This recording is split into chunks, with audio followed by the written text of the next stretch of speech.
Artinya kalau melihat dari program-program Pak Prabowo, jelas ini adalah bentuk kemandirian Pak Prabowo, bentuk kedaulatannya Pak Prabowo sebagai presiden. Gitu. Kita bisa lihat kok dari setiap pengambilan keputusan pada setiap program aja, itu sudah terlihat bahwa memang ini kemandirian dan kedaulatannya Pak Prabowo sebagai presiden. Jadi kami tidak pernah melihat bahwa ada matahari kembar dan sebagainya. Teman-teman direksi ini sebenarnya gimana, Kak? Saya kira tidak ada satupun warga negara Indonesia yang kebal terhadap masalah hukum. Sehingga dipastikan bahwa undang-undang tidak mengunci, meskipun ya status pegawai BUMN itu bukan penyelenggara negara, tetapi jika melakukan hal-hal yang ini melanggar hukum, melakukan korupsi, tentu undang-undang lainnya berlaku untuk bisa menangkap, memperkarakan terhadap yang melanggar hukum tersebut. Jadi saya kira clear lah, jangan sampai kemudian opini itu dikembangkan seolah-olah melindungi, memberikan hak imunitas. Tidak ada yang kebal hukum. Jadi kami pastikan bahwa bisa diproses secara hukum. Artinya walaupun KPK tidak bisa menindak, masih ada kayak kejaksaan atau polisi yang KPK bisa dong, KPK bisa menindak. Karena siapapun meskipun status bukan penyelenggara negara, tetapi objek yang dia kerjakan itu adalah badan usaha milik negara, gitu. Artinya tidak terlepas dari institusi tempat dia bekerja. Gitu. Kecuali kalau dia mau pakai uangnya sendiri, ya silahkan. Tapi selama bahwa dia mempergunakan keuangan negara secara tidak benar, institusi negara apapun bisa untuk memperkarakannya. Artinya di sini penegasannya adalah nggak benar ya, Kang, ya, bahwa KPK kemudian tidak bisa menindak. Saya bukan mengatakan nggak benar, tetapi siapapun aparat penegak hukum bisa menindak para pelanggar hukum atas pengelolaan BUMN. Pak Prabowo kan mendukung RUU perampasan aset. Nah, Ya. dari Demokrat sendiri seperti apa? Kita kan ada proses ketatanegaraan ya, ada proses ketatanegaraan di mana untuk menjadikan undang-undang itu prioritas, prolegnas prioritas, itu kan keputusan antara Badan Legislasi dan Kementerian Hukum. Sampai sekarang kan belum diputuskan ini masuk prioritas atau tidak. Kemudian apakah akan segera diinisiasi atau tidak, kan belum ada. Namun bagi Demokrat ya sangat terbuka untuk membahas rancangan undang-undang ini. Selama bagi Demokrat ya, selama bahwa peraturan perundang-undangan itu baik untuk rakyat, baik untuk bangsa, untuk negara, rasanya tidak ada keraguan untuk hal seperti ini kita bahas. Bahkan saya sudah minta salah satu wasekjen, Bung Johnson Sittendown, saya sudah minta kita coba bikin diskusi yang lebih terbuka terkait seperti apa sih undang-undang perampasan aset itu. Bagaimana perspektifnya. Ini supaya apa? Supaya Demokrat bukan hanya bicara tapi juga mendiskusikan persoalan ini gitu. Nah, apakah Demokrat setuju atau tidak? Ya kita menunggu karena belum ada yang bisa kita setujui gitu. Belum ada hal yang harus kita bahas. Tetapi secara substansial ya kami terbuka untuk membahas ini sehingga betul-betul kalaupun ini menjadi kesepakatan pemerintah dan DPR nantinya menjadi prolegnas prioritas dan kemudian dibahas, ya kami sudah punya bekal dan bahan untuk memperkaya undang-undang tersebut. Lebih baik itu masuk usul inisiatif DPR atau karena Pak Prabowo ngomong itu mending usul inisiatif pemerintah sih? Itu tergantung kepada keputusan tadi Balik dan pemerintah. Ya nanti coba dicek saja ke Balik dan pemerintah. Nanti pada waktu rapat bersama menentukan prolegnas prioritas, apakah itu menjadi inisiatif pemerintah atau inisiatif DPR ya tergantung hasil pertemuan itu. Nah, kan tidak bisa juga Demokrat sepihak untuk menyampaikan persoalan ini. Kita menunggulah mekanisme ketatanegaraan sehingga ada kejelasan untuk apakah dibahas atau tidak. Gitu.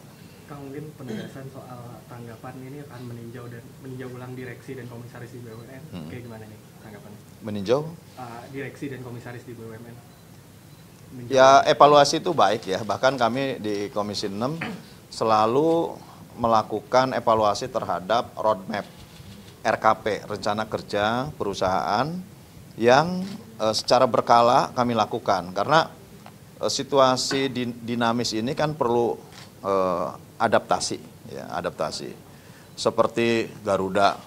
Garuda ini perkembangannya bagus loh sebetulnya. Artinya ya meskipun kemarin rame di grounded ada 15 pesawat, tetapi kita sudah akan menuju kepada 100 pesawat tahun 2025 ini. Gitu. Grounded itu kan biasa gitu. Kalau memang tidak layak ya di grounded untuk mendapatkan perawatan.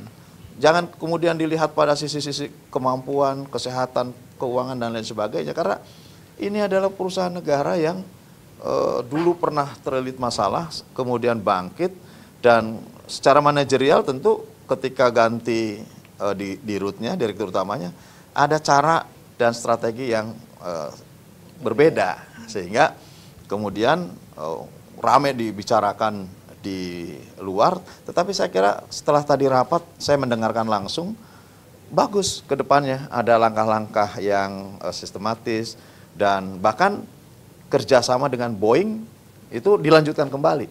Yang sebelumnya sanksi bahwa atas dasar PKPU yang kemarin terjadi, homologasi yang terjadi kemarin, itu awalnya diragukan bahwa perjanjian lama dihapus oleh, ternyata tidak. Setelah dibicarakan kembali, bahkan uang DP yang sudah pernah diserahkan kepada Boeing masih on. Ini berita baik menurut saya. Sehingga saya kira ada prospek ke depan. Nah ini yang tadi saya katakan, size-nya seperti apa sih? Gitu. Kalau size-nya kecil, direksinya terlalu besar, komisarisnya terlalu banyak, ya harus dievaluasi. Size-nya harus disesuaikan. Maka itu harus ada klasifikasi, ada kelasnya. Kelas BUMN A, B, C gitu. Sehingga ini juga penyesuaian terhadap kelengkapan direksi maupun komisaris. Nanti saya kira pada saatnya setelah nanti pemeriksaan BPK, kita akan dapat melihat mana ketidakefektifan, mana hal yang tentu ini kami nanti coba akan sampaikan juga kepada publik. Gitu. Nah, beralih ke isu politik, Kang. Ini kemarin kan sempat ramai ini soal usulan pencopotan Mas Gibran dari para purnawirawan TNI. Ini Demokrat melihatnya gimana ini, Kang? Gimana, Jack?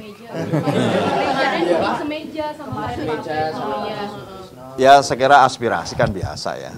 Aspirasi yang berkembang itu kan biasa, harus dihormati. Namun tentu ada proses-proses hukum atau proses-proses tata peraturan perundang-undangan yang berlaku. Kan ada juga kalau untuk sampai ke arah sana ada proses ini, ada kesalahannya dulu dan lain sebagainya. Loh kalau tidak ada sebab dan tidak ada masalah, ya tentu ditinjau dari sisi mana. Namun ya tetap ya namanya aspirasi ya itu namanya aspirasi gitu. Dan jika tidak ada hal yang menyebabkannya juga kan tidak akan terjadi juga gitu. Oleh karenanya menurut saya ya ini adalah bagian daripada dinamika politik lah gitu. Jadi stance Demokrat gimana? Kenapa? Jadi kedudukan Demokrat gimana? Posisinya? Posisi. Melihatnya gimana? Kan Demokrat nggak pernah mendiskusikan ini.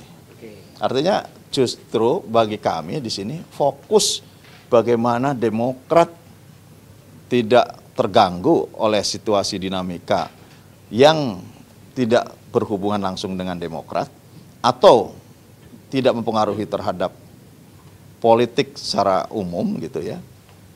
Misalkan tadi aspirasi, kan saya nyebut aspirasi, itu kan sah-sah saja gitu ya. Dan kemudian apakah terjadi, kan ada peraturan perundang-undangannya. Kalau di situ saja kan sebetulnya bisa dianalisa. Nah Demokrat lebih baik bahwa kita membicarakan hal-hal lain tadi. Tadi mengatakan tentang bagaimana undang-undang perampasan, kami akan bedah itu gitu. Terus kemudian tadi bagaimana menyehatkan BUMN, kami berbicara masalah itu. Bagaimana meningkatkan perekonomian nasional, itu yang kami bicarakan di sini. Bagaimana bisa mensukseskan pemerintahan Presiden Prabowo Subianto, itu yang kami dalami dan kami bicarakan, diskusikan di sini. Gitu. Jangan terganggu dengan hal-hal yang tentu secara peraturan perundang-undangan ini terkait langsung dengan kami. Gitu. Namun ya tentu sekali lagi aspirasi itu ya namanya aspirasi. Gitu. Silakan aja disampaikan. Kan dari kemarin-kemarin banyak juga gitu. Ya. Ada nggak yang meminta Mas Caki mundur? Enggak ada ya? Nggak ada. Nah, kemarin di sidang kabinet Pak Prabowo juga kembali menyebut kayak selalu masih ada pihak-pihak yang mengkaitkan seolah Pak Prabowo ini bonekanya ini kan bukan isu hari ini aja. Nah itu gimana Demokrat? Kita bisa melihat ya, dari program-programnya Pak Prabowo yang Asta Cita, itu kan sebagian besar new inisiatif program-program baru, makan bergizi gratis, sekolah rakyat, kemudian melengkapi seluruh fasilitas rumah sakit, kemudian program membangun institusi koperasi di setiap desa, hilirisasi. Artinya kalau melihat dari program-program Pak Prabowo, jelas ini adalah bentuk kemandirian Pak Prabowo, bentuk kedaulatannya Pak Prabowo sebagai presiden.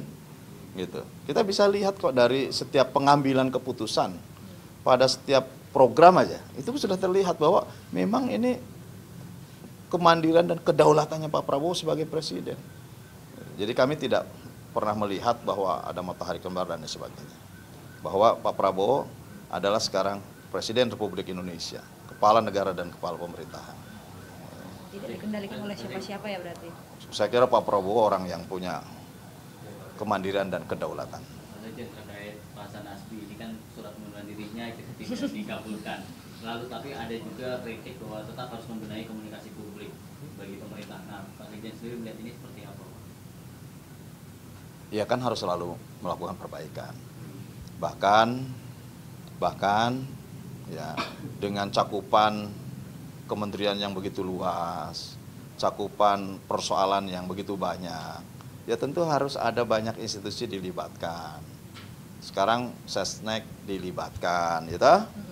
Itu dalam rangka untuk membagi tugas, segmen mana yang harus dijelaskan kepada publik, saling mengisi. Kan memori kita ini kan terbatas, memori subsistem organisasi juga itu terbatas. Artinya butuh support dari berbagai institusi yang secara umum melekat dan mengetahuinya. Setnek itu kan tahu persis, karena Setnek yang mengatur ritme dan mengatur sistem informasi yang menurut saya ini menjadi input kepada Presiden. Artinya tahu semuanya. Nah kalau tahu semuanya kan berarti bisa dilibatkan di dalam melakukan sosialisasi ataupun penyampaian informasi. Kan begitu. Jadi menurut saya semakin banyak yang terlibat, sepanjang terkoordinasi dengan baik dan dimanage menjadi sumber informasi yang akurat, tidak membingungkan dan tidak bertabrakan, saya kira itu akan sangat baik ke depan. Jadi ketika surat pengunduran dirinya tidak dikabulkan itu hak prerogatif presiden. Hak prerogatif presiden dan itu kan sangat sifatnya pribadi gitu ya, sehingga kita juga tidak bisa mengomentari lebih jauh gitu ya. Oke.